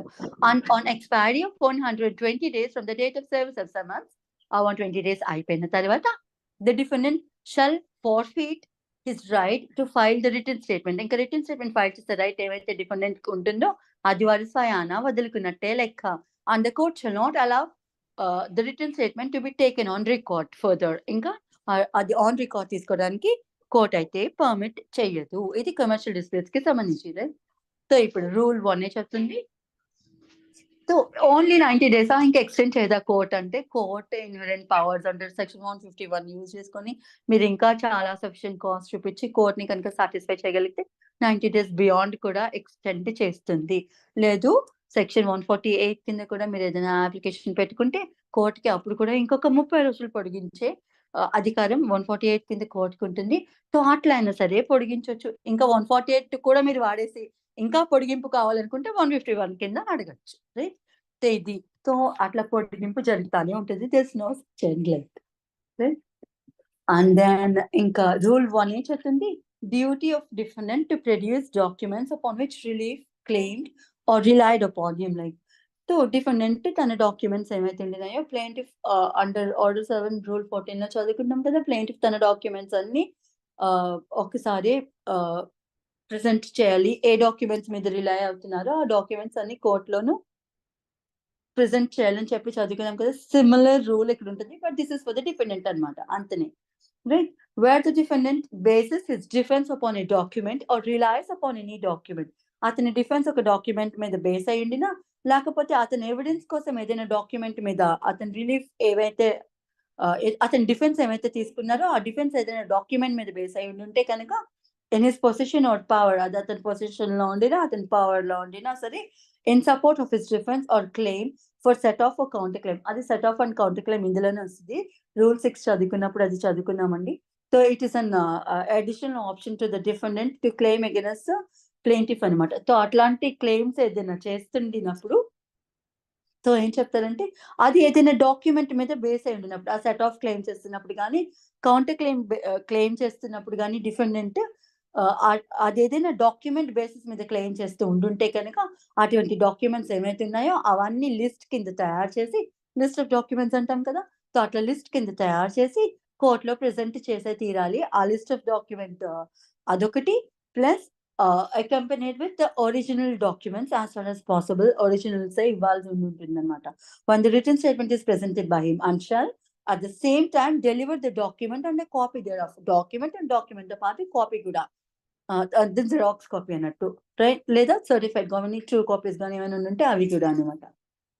A copy thereof to be filed with the written statement. Return statement తో పాటు return statement కోర్టులో file చేస్తున్నప్పుడు list of documents తయారు చేసి, ఆ లిస్ట్ ఆఫ్ డాక్యుమెంట్స్, ఆ లిస్ట్ ఏవైతే ఉన్నాయో ఆ పేపర్ మీద ఏవైతే లిస్ట్ రాసారో ఆ paper which we call it as list of documents, and దానికి జతపరుస్తూ ఇంకా ఆ డాక్యుమెంట్స్ ఏవైతే ఉండినాయో అవన్నీ కూడా కోర్టులో ప్రెజెంట్ చేయాలి డిఫెండెంట్ రిటర్న్ స్టేట్మెంట్ ఫైల్ చేస్తున్నప్పుడు అని చెప్పింది. And where such document is not in the possession or power of the defendant, he shall whenever possible state in whose possession or power it is. సరే, వారి position లో కనుక ఆ document దేని మీద అయితే రిలై అయ్యారో ఆ డాక్యుమెంట్ కనుక డిఫెండెంట్ దగ్గర లేకపోతే ఎవరి దగ్గర ఉందో వారికి తెలిస్తే అదైతే కోర్టుకి ఇన్ఫార్మ్ చేయాలి అని చెబుతుంది అనమాట, right? And then sub rule 3 చెబుతుంది document which ought to be produced in court by the defendant under this rule but is not so produced shall not without the leave of the court be received in evidence on his behalf after the hearing at the hearing of this.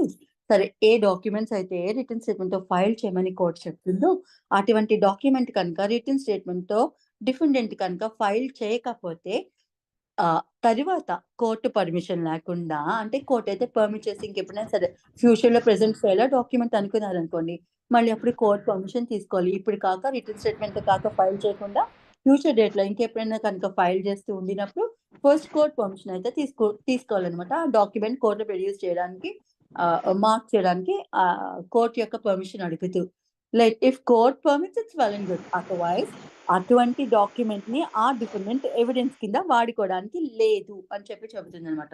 He can never use such documents as an evidence in future అన్నట్టు, right? In future proceedings అన్నట్టు, right? This is sub rule 3. And then sub rule 4 చెప్తుంది nothing in this rule shall apply to documents produced with the cross. ఒకటి two purposes చెప్తుంది అనమాట. First purpose produce with the cross examination of the plaintiff witnesses. Plaintiff witness ని cross examine చేసే టైంలోను ఏదైనా defendant ఏదైనా document మీద base అయితే కనుక, రైట్, అప్పుడు అటువంటప్పుడు ఈ రూల్ అయితే వర్తించదు. అదే మీరు రిటర్న్ స్టేట్మెంట్ తో కదా ఫైల్ చేయాలి, ఇప్పుడు మీరు మధ్యస్థంగా డాక్యుమెంట్ తీసుకొచ్చి క్రాస్ ఎగ్జామినేషన్ లో కొత్త డాక్యుమెంట్ తీసుకొచ్చి మీరు దాని మీద రిలై అయ్యి మీరు ప్లెయింటిఫ్ ని క్రాస్ ఎగ్జామిన్ చేస్తారు కదా, అది మేము ఇప్పుడు ఆ డాక్యుమెంట్ తీసుకోము అనడానికి లేదనమాట. It is an exceptional circumstance, right? అది ఒక సిచ్యువేషన్. రెండో సిచ్యువేషన్ ఏంటంటే handed over to the witness. ఆ విట్నెస్ ఎవరైతే ఉన్నారు, maybe his witness or the plaintiff's witness, ఆ విట్నెస్ ఎవరైతే ఉండినారో handed over to the witness merely to refresh his memory. ఆ విట్నెస్ మెమరీని రిఫ్రెష్ చేయడానికి ఇది will be dealing with this and section 157 of the Indian Evidence Act. అందులో చెప్తుంది refreshing memory కోసం కొన్ని డాక్యుమెంట్స్ ఆ విట్నెస్ కి అయితే చూపించచ్చు అని చెప్పి, దానికి సంబంధించిన అన్ని అది ఎవిడెన్స్ యాక్ట్ చదివినప్పుడు చదువుకున్నానండి. సో అట్లా ఒక మెమరీ విట్నెస్ ని రిఫ్రెష్ చేయడానికి ఏదైనా డాక్యుమెంట్ కనుక అదే టైంలో ఫస్ట్ ఆఫ్ ఇట్స్ కైండ్ చూపిస్తూ ఉండుంటే అప్పుడు ఈ రూల్ వర్తించదు. Because you haven't find this document with the written statement, it will not be accepted by the court అని అనడానికి లేదు. ఈ రెండు ఎక్సెప్షనల్ సిర్కమ్స్టాన్స్ అనమాట. ఎందుకంటే దానికి కూడా రీజన్ చెప్పాను. ప్లీడింగ్స్ చదువుకునేటప్పుడు మనం ఓన్లీ మెటీరియల్ ఫ్యాక్ట్స్ మాత్రమే స్టేట్ చేయాలి. మన దగ్గర ఉండిన ఎవిడెన్స్ స్టేట్ చేయకూడదు అని చెప్తారు కదా! సో, మనం ఆ ఎవిడెన్స్ ఇప్పుడు మనం ముందే రాసేసాం అనుకోండి, నా దగ్గర ఈ డాక్యుమెంట్ ఉంది, ఈ విషయం ప్రూవ్ చేయడానికని. వాళ్ళు దానికి కౌంటర్ ఏదో వెతుక్కుంటారు. వారి డిఫెన్స్ ఏముందో ఆపోజిట్ పార్టీ వెతుక్కుంటారు. దాన్ని అలా తిప్పికొట్టాలా అని చెప్పి, లేదంటే ఆ ఎవిడెన్స్ ఏమైనా డిస్ట్రాయ్ చేయడానికైనా ట్రై చేయొచ్చు. Whatever many of the circumstances can happen. కాబట్టి ఎవిడెన్స్ అయితే డిస్క్లోజ్ చేయకండి మీ ప్లీడింగ్‌లో అని చెప్తది. Whether it be plain or the written statement, మీ ఎవిడెన్స్ ఏమైతే ఉందో అది మెన్షన్ చేయకండి అని చెప్పి అక్కడే చెప్పింది. So, you can retain some document as your evidence, like, and you can use it during cross examining the plaintiff's witness if it is the defendant. And same rule ఆ plaintiff కి కూడా వర్తిస్తుంది అనమాట. అది మనం ఆల్రెడీ అక్కడ ప్లెయింట్ చదువుకున్నాం. Same rule ఇక్కడ డిఫెండెంట్ కి కూడా వర్తిస్తుంది. ఇంతనే డాక్యుమెంట్స్ కోసం, రైట్? అండ్ దెన్ రూల్ 3 విషయానికి వస్తే denial to be specific. Denial అంటే ఏమిటంటే మనం చెప్తాం కదా, whatever all the averments made in the plain are denied or wrong or put to strict proof by the plaintiff అని చెప్పి రాసిస్తాం. అక్కడ అంతటికి కలిపి ఒక స్టేట్మెంట్ రాసిస్తే సరిపోదన్నమాట. ప్లెయింట్ లో ఏ అంశాలు అయితే ఉండినాయో అవన్నీ అబద్ధం, అవన్నిటిని మేము నిరాకరిస్తున్నాం, దాన్ని ప్లెయింటిఫ్ ప్రూవ్ చేయాల్సి ఉండే అనే ఒక అంశం మనం రిటర్న్ స్టేట్మెంట్ లో రాసే తీరుతాం. సో అది జనరల్ గా ఒక స్టేట్మెంట్ రాసిస్తే ఒక సెంటెన్స్ లో సరిపోదు. ప్లెయింట్ లో ఏ అంశాలని మీరు తిరస్కరిస్తున్నారో, డెనీ చేస్తున్నారో వాటిని స్పెసిఫిక్ గా మెన్షన్ చేయాలి అని చెప్తున్నారు. ప్లెయింటిఫ్ కాజ్ ఆఫ్ యాక్షన్ లో ఇలా జరిగింది, ఈ రిలీఫ్ అడుగుతున్నాను, ఇది అడుగుతున్నాను, ఇవన్నీ చెప్తూ ఉంటారు కదా. సో అట్లా చెప్తున్నప్పుడు మీరు ఏ అవర్మెంట్ అయితే అబద్ధం అని చెప్తున్నారో, లేదా మీరు యాక్సెప్ట్ చేయట్లేదు అవర్మెంట్ నిజమని, దాన్ని స్పెసిఫిక్ గా మెన్షన్ చేయాలి అని చెప్తుంది అనమాట. So denial to be specific. ఏ అవర్మెంట్స్ మనం క్రిమినల్ కేసులో అనుకోండి అక్యూజేషన్స్ అంటాం, ఇక్కడ అక్యూజేషన్ అనడానికి లేదు కదా, అందుకని మనం అవర్మెంట్ అని పిలుస్తాం అనమాట. ప్లెయింటిఫ్ చెప్పింది ఏమైతే ఉనిందో దాన్ని అవర్మెంట్ అని చెప్పి పిలుస్తాం అనమాట. సో ఆ అవర్మెంట్ ఏమైతే ఉనిందో ప్లెయింటిఫ్ తన ప్లెయింట్ లో రాసింది, అందులో ఏవైనా మనం డెనీ చేస్తూ ఉండుంటే ఆ డెనియల్ చాలా స్పెసిఫిక్ గా ఉండాలి. ఈ అంశాన్ని నేను డెనీ చేస్తున్నాను, ఈ అంశాన్ని నేను డెనీ చేస్తున్నాను, ఈ అంశాన్ని నేను డెనీ చేస్తున్నాను అంటూ సారీ రూల్ 2 స్కిప్ చేశానంట, మీరు కూడా నోటీస్ చేయలేదు. This is a very busy time for me. Like నన్ను చాలా మంది డిస్టర్బ్ చేస్తూ ఉంటారండి, సో ఆన్ అండ్ ఆఫ్ అవుతూ ఉంటాను. డో మైండ్, నేను రూల్ 2 కూడా చెప్తాను. Thanks for reminding this. So rule 3 అయిపోయాక రూల్ 2 లోకి వెళ్తానండి. సో రూల్ 3 ఏం చెప్పిందంటే ఆ డెనియల్ ఏమైతే ఉన్నిందో అది చాలా స్పెసిఫిక్ గా ఉండాలి అని చెబుతుంది అనమాట. సో జనరల్ గా అన్నిటికీ కలిపి ప్లెయింట్ లో ఏమైతే రాసారో అన్ని అబద్ధాలు ప్లెయింటిఫ్ ప్రూవ్ చేసుకోవాలని ఒక స్టేట్మెంట్ రాసిస్తే సరిపోదు.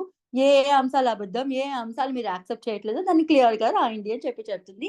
ఇదే రూల్ 3. అండ్ rule 2, new facts must be specifically pleaded. The defendant must raise by his pleading all matters which show the suit not to be maintainable. అంటే సూట్ ఎందుకు మెయింటైనబుల్ కాదు, సూట్ అసలు చట్టపరంగానే నిలవదు అని చెప్పిన అంశం ఏదైనా డిఫెండెంట్ కనుక తీసుకుంటూ ఉండుంటే దాన్ని మెన్షన్ చేయాలి, చాలా స్పెసిఫిక్ గా మెన్షన్ చేయాలి. ఎందుకు మెయింటైన్ కాదు ఆ సూట్, ఎందుకు నిలవదు చట్టం దృష్టిలో అంటే ఆ సూట్ నిలవదు, దాన్ని కొట్టేయండి అన్నట్టు డిఫెండెంట్ కనుక అడుగుతుంటే ఏ అంశం మీద కొట్టేయమని అడుగుతున్నారో అది స్పెసిఫిక్ గా మెన్షన్ చేయాలి అని. ఫర్ ఇన్స్టాన్స్ లిమిటేషన్ క్లెయిమ్ చేస్తున్నారు, లిమిటేషన్ బార్ అయిపోయింది, దాటిపోయిన తర్వాత సూట్ ఫైల్ చేశారు ప్లెయింటిఫ్. సో ఇప్పుడు డిఫెండెంట్ ఏం అడుగుతారంటే లిమిటేషన్ అయిపోయింది కదా, ఆ సూట్ కొట్టేయని చెప్పి అడుగుతారనమాట. Suit is not maintainable. ఏమ్మా సరే, all come within 5 minutes. So sorry. So ఇట్లా స్పెసిఫిక్ గా ఏదైనా ఆ సూట్ ఎందుకు చట్టం దృష్టిలో నిలవదు అని చెప్పి డిఫెండెంట్ భావిస్తున్నారో ఆ పర్టికులర్ అంశం అయితే చాలా స్పెసిఫిక్ గా మెన్షన్ చేయాలని చెప్తున్నారు. ఫర్ ఇన్స్టెన్స్ ఆ suit is based on a contract, like and the contract immoral contract అనుకోండి. ఇమ్మోరల్ కాంట్రాక్ట్ లో ఉండిన అంశాలు చెల్లవు, అసలు కాంట్రాక్టే చెల్లదు. అలాంటప్పుడు కోర్టుకు వచ్చే అవకాశమే లేదు. సో స్టిల్ ఆ ప్లెయింటిఫ్ కనుక సూట్ ఫైల్ చేసేసారు అనుకోండి, ఆ సూట్ నిలవదు కదా.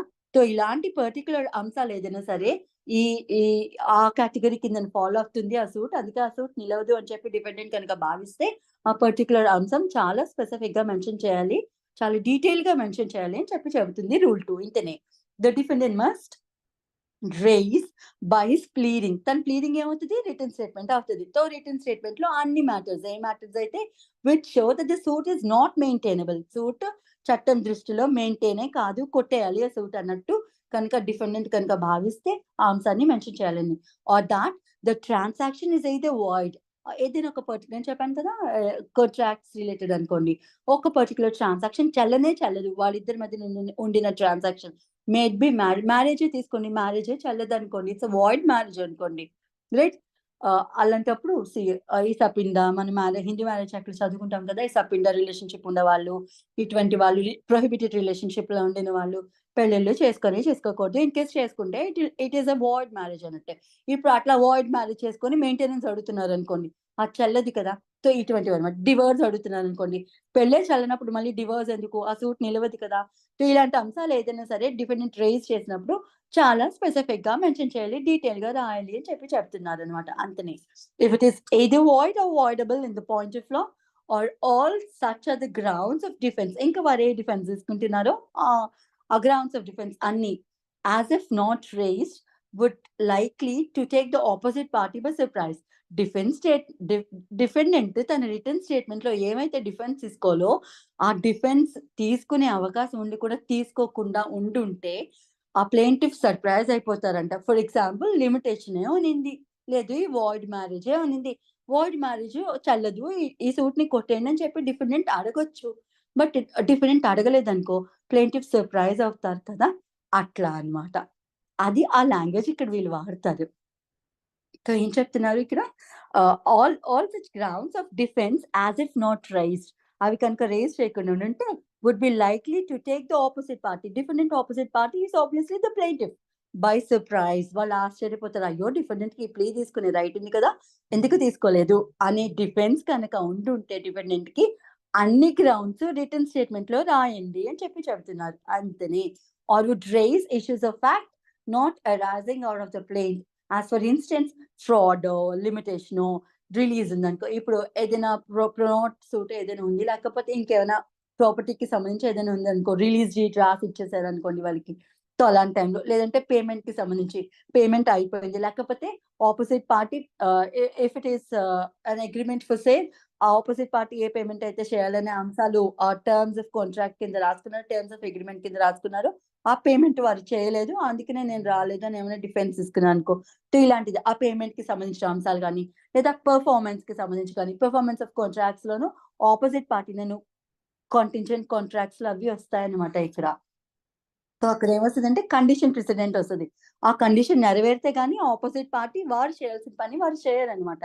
సో అలాంటి పెర్ఫార్మెన్స్ కి సంబంధించి ఏదైనా సరే ప్లీ తీసుకోవాల్సి వచ్చినప్పుడు, లేదు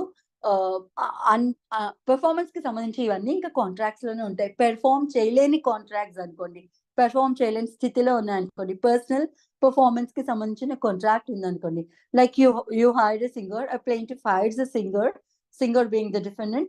ఆ డిఫెండెంట్ ఆ సింగర్ ఎవరైతే ఉండినారో ఆ మ్యారేజ్ పార్టీకి వచ్చి వాడు పాడలేదు, వీళ్ళు డ్యామేజెస్ ఏవో అడుగుతున్నారు అనుకో, ఆ సింగర్ లేరు, చనిపోయారు, లేకపోతే వాడికి యాక్సిడెంట్ అయింది, ఆ గొంతు పోయింది, ఇలాంటివి ఏమైనా జరిగాయి అనుకోండి, అలాంటిది ఏదైనా డిఫెన్స్ కింద అది తీసుకుంటున్నారు అనుకోండి, ఆ డిఫెన్స్ ఏమైతే ఉన్నిందో చాలా క్లియర్ గా మెన్షన్ చేయాలి అని చెప్తున్నారు. ఇంతే అండి రూల్ 2, రైట్.